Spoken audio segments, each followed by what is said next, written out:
Welcome back to the Marvel Movie Minutes, daily podcast which we smash apart the films of the Marvel Cinematic Universe into 1-minute chunks so we can analyze them in scrupulous detail. I'm Kyle Olson from the Road to Infinity podcast. Hey, and I'm Rob Cabasco, and have you ever considered the science of bullies? You know what? I haven't. So now, we always try to have some like funny banter before, Sure. and I thought in this episode we would get a little bit more serious. So obviously we're in the midst of this chase, and one of the groups of people that is chasing Bruce are these thugs, The tough guys. the toughs, Clearly as you bullies. said, right? Definitely. And obviously they are bullies.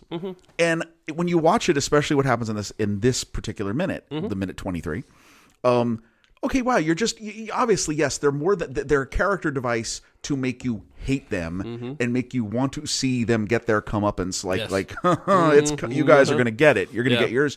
Not in this minute, but not in this minute, but it's coming, right? Yeah. You know where this is headed, because this is the whole point of why they're in this in the beginning of the movie, right? But you make yourself think like, why are these guys doing this? Do you guys not have anything else better to do? Like, what is not like Fight Club? Well, right? Like, what? You can figure something else out. So, it made me look like, okay, so brain research, which there's a whole lot of science right now that's going into this. Because, one, it's a problem, not just with your kid, but as everybody, for teens, young adults, and adults. Sure. I was bullied. Yeah, I was bullied too. I mean, totally understand that.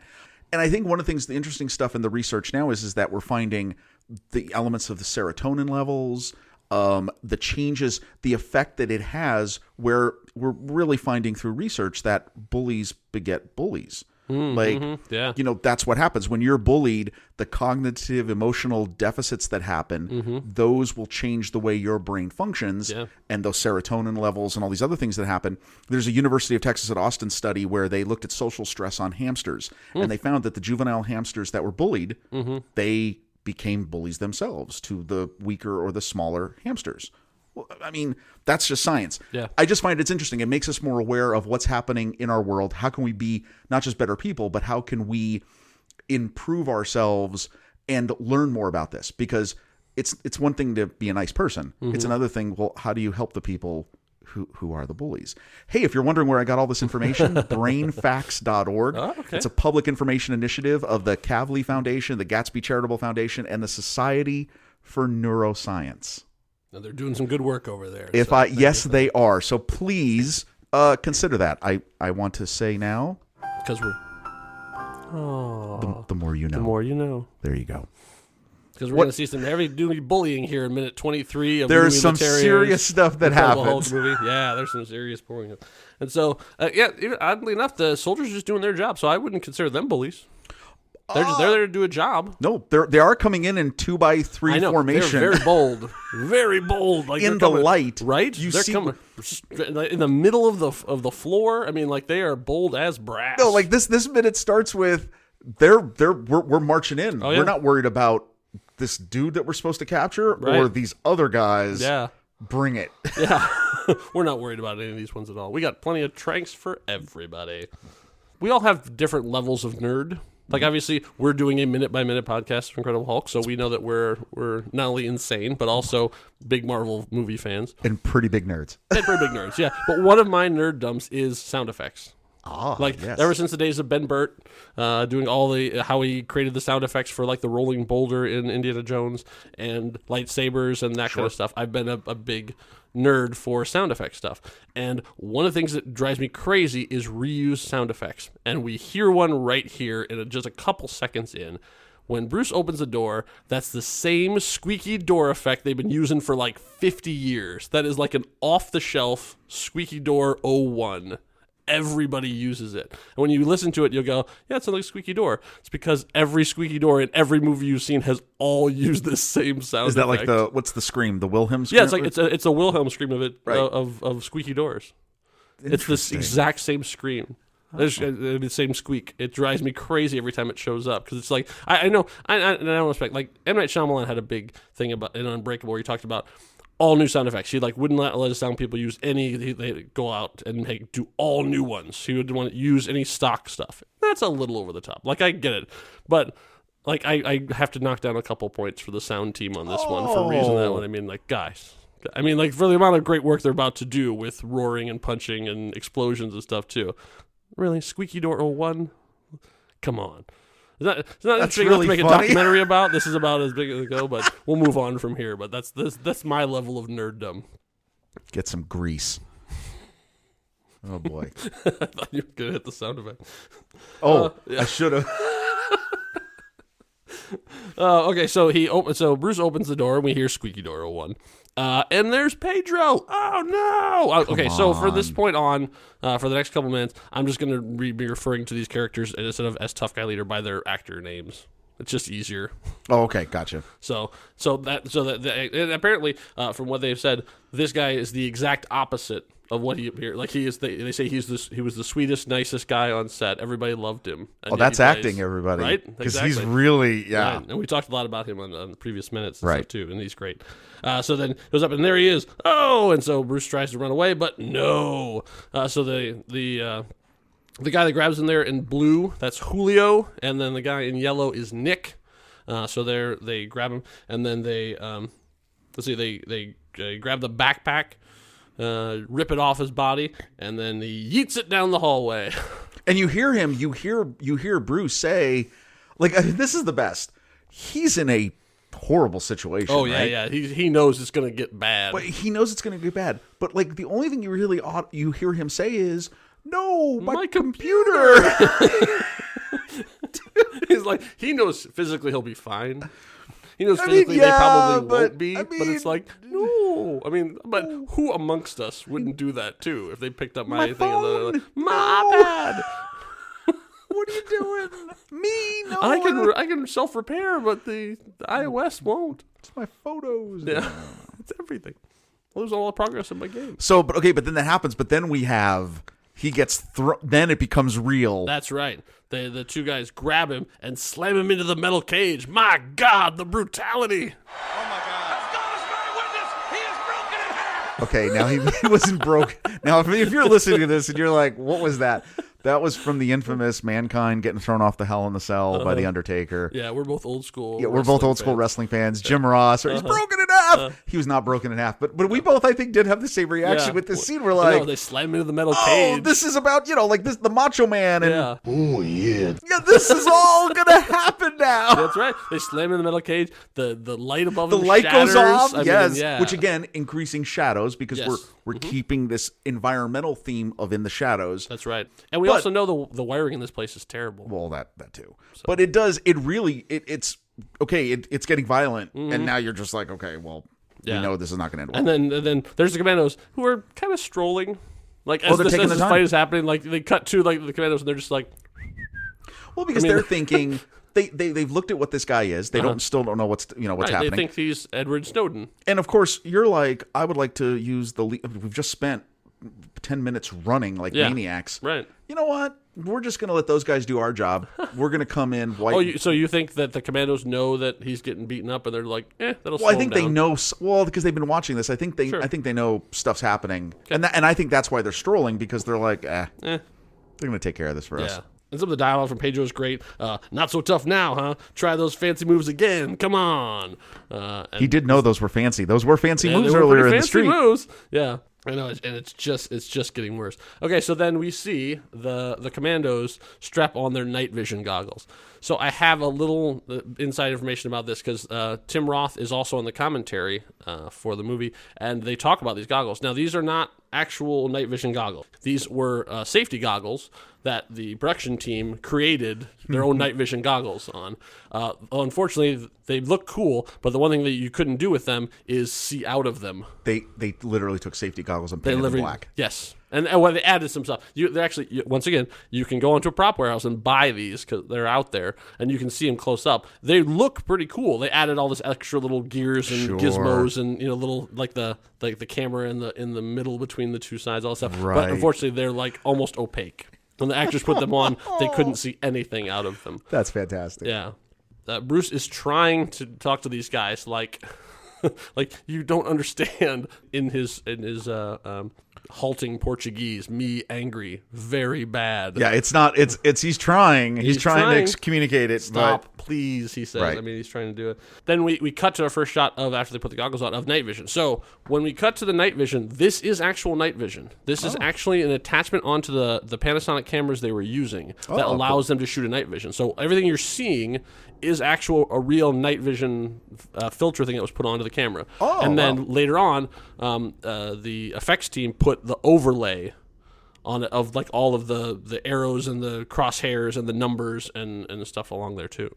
But it's an actual real night vision shot that we were seeing. Well, I'm sure there's some little adjustments they had to make, but that's pretty cool. One, it shows you. I mean, at that point, the technology is obviously really good. Yeah. And it kind of helps you. I mean, there's this great shot variance that we're seeing here, trying to tell the story from these three different perspectives: Bruce, the toughs, and the commandos.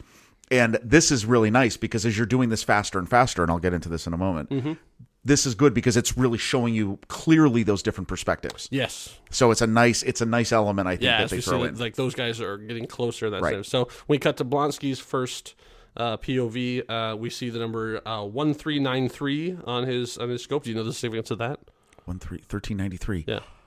Oh, I can't think of it. Go ahead. The angel number 1393 indicates you are supported, surrounded, and loved by the angels and higher beings of the spiritual realm. What? Just like Emil is surrounded by his commando team, who are supporting him as well. Isn't Google an amazing thing? I don't have a sound effect that would. Wah, wah, wah. Like, When Bruce says, me angry very bad, then Pedro responds in English. Yes. You bad, I very bad. Yeah. And it's like, oh, man. Like, oh, these poor guys. They think they're about to really put a whooping on him, but that's well, you have not to what's wonder, gonna though, at happen. that point, Bruce, I mean, obviously, this is a tense situation, but like, what does Bruce think they're going to do? They're all just going to go, oh, you're going to get angry? Oh, we're good. All right, then. Sorry. Our bad. Yeah. That's not going to happen. Yeah, I know. Like all the pleading in the world is not going to help. So when they cut to another night vision shot of them, the commandos all trying an angle, we see another name. So we actually have a name for another commando, and it's C. Saunders. Oh, yes. So this is actually Adrian Hine is actually playing C. Saunders. Yeah, you see it in the infrared bottom right corner. Right. Of when they do a POV of that. We don't get to learn all their names, but we do learn a couple of them over these couple of minutes. Nice catch. Yes. Right? So we've now So his watch is ticking, and we see him. We still don't know what the magic number is, Right. but we know that 190 is bad. We've never seen 190. No, and as we're watching, it clicks over to 191. Yeah. And do you know the significance of 191? No. 191 is actually the emergency phone number in Brazil for the Federal Highway Police. What? Yep. That's actually their 911 is 191. See, now that makes sense. Right? That's pretty good. I know. It's like once again, is this really significant? I don't know. But this is what doing a podcast like this is fun. Let's just assume that's why you're what listening. You're listening for these intricate details. That's right. So then, at that point, as he's being like the beating is about to begin, he looks out and he sees once again making eye contact again. Yes. There's Blonsky. Yes. When he looks through the window and he sees the commando, that's Blonsky again. Think about this. Broken. Okay, and this is in the middle of this crazy bottling plant warehouse. And in this struggle, he's looking out, and it's clearly shown that he sees that not only are they surrounded or under surveillance, he sees what appears to be a scope. He kind of knows that it's all about to get really real. And this is the third time he's locked eyes with Blonsky. Clearly, in an alternate universe, this is a really effective meet cute. They just can't keep their eyes off each other. I wonder what their stories will end up coming to. We'll see. And then a great line. Like, I pulled it out and you pulled it out too. I see on the notes. You don't understand. Something really bad is about to happen here. He's trying so hard. It's inevitable. And very bad, says Pedro. Oh man.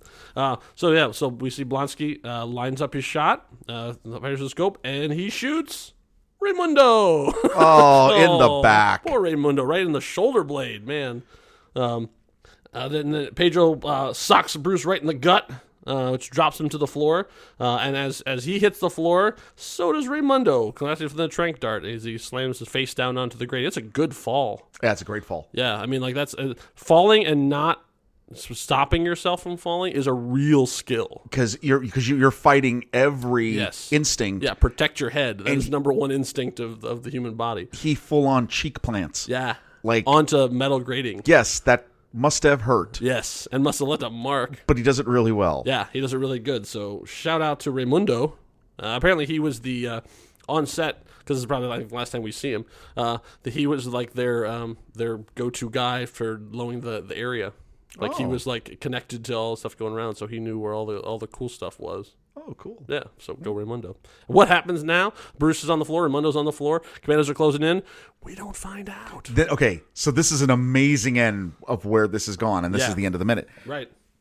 So one thing that I wanted to bring up is we were talking about pacing in the last minute 23. Mm-hmm. In this minute, there are 39 shot changes. Really? The cuts. Yeah. Hard cuts. Mm-hmm. There were I'm actually 19. Surprised at that. Yes, so there's 39. There's 19 in minute 22. And remember we talked about in the last minute, you could tell it just slowed down. Yeah, there's less than half the number of hard cuts in the scenes. Mm-hmm. That is different from there's 42 shot changes in minute 21. And we haven't talked about this before. I wanted to bring it up now because because the pacing is going to change. We're going to get through a lot of and this is going to happen. Think about this. 60 seconds and we're like near 40 shot changes. Mm-hmm. That's almost one every second and a third. Yeah. That's an incredible amount of stuff. Not only for your brain to process, just, how you're telling the story. But again, I think this is part of this is because look at what the story is you're telling. Like you wouldn't normally, you wouldn't do that normally telling a story in film. No. But here, because what is the unifying, what is our big storytelling clock? Quite literally, is a heart rate monitor. Yeah, you're communicating this necessity of urgency, this feeling of anxiety. Yeah, there's no better way to do that than the actual changing of the view of what you're seeing. And production-wise, that means they had to do a different setup for almost every one of those too. So that's changing the camera, changing the angles, changing all that kind of stuff. So I mean, to do that many shots each, I mean, like obviously you might be using multiples of the same thing. Right. So like a shot of. Like they might have done Pedro might have done all his dialogue in one, and they just chop it into the thing. Right. But even so, that's probably 30 setups easily.